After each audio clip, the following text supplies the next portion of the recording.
Hi, I'm Allison. I'm a self-taught DIYer. I'm currently fixing up my brick colonial home on the outskirts of Nashville, Tennessee. And my project right now is my primary bathroom. A big part of this project is adding custom wainscoting, which I'm really excited about. And as part of that project, I had to learn how to cut and install crown molding.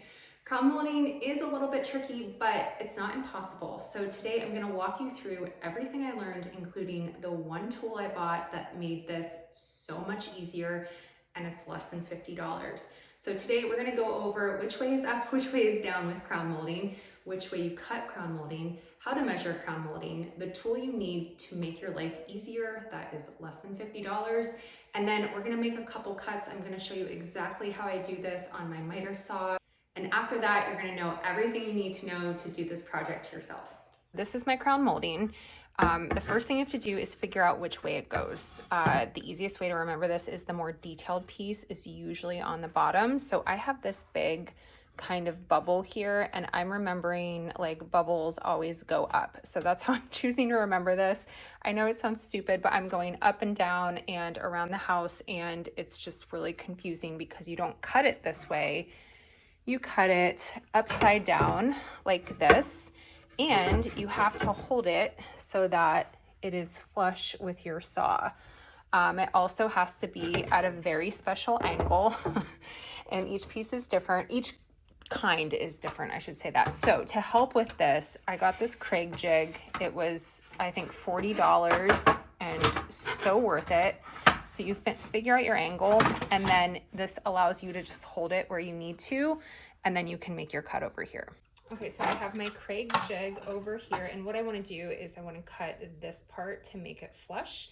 Again, I have this upside down. This is the top, so it's going to be on the bottom for this cut. And I just position this in the jig just like this. I'm lining up where my saw is going to go to try to get the most mileage out of this and only cut where I need to. So right here. So we're going to hold this.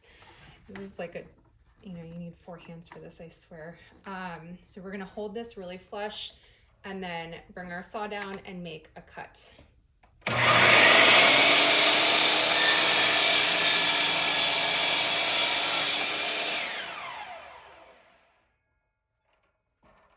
Okay, so this is our cut on this side. And I'm going to do the same thing on this side, but now I'm going to do it on an angle. So when you're measuring crown molding, you always want to measure the bottom, which in this case, how we're cutting is the top. So my piece is 21 1/8. So I'm just going to take my measuring tape right here. I know I'm kind of blocking the view. 21 1/8. Okay, so I have my mark. I'm going to bring this up to the top. This cut is a right interior cut. There's 4 different kinds of cuts. It's very confusing. I will pop a picture up here to explain. But what's great about this Kreg jig is that based on whatever cut you need, it will tell you what way to turn the saw and where to put the jig. So I appreciate taking some of the guesswork out. So it's over on this side. We're turning this and setting this to 45 degrees. And now that we know the saw is going this way, I'm going to use my speed square and just draw a line, because this saw has so many features, but it does not have a laser, which has been kind of a bummer, to be honest. But everything else about it I really love. So I'm just drawing a line so I can see exactly where the saw is going to hit.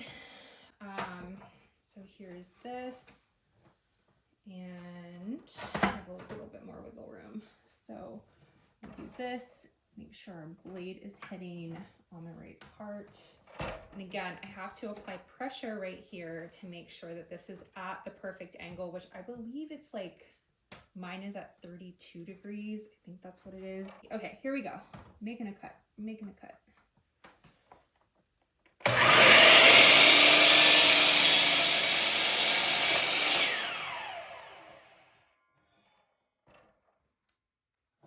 All right, now let's go see if it fits.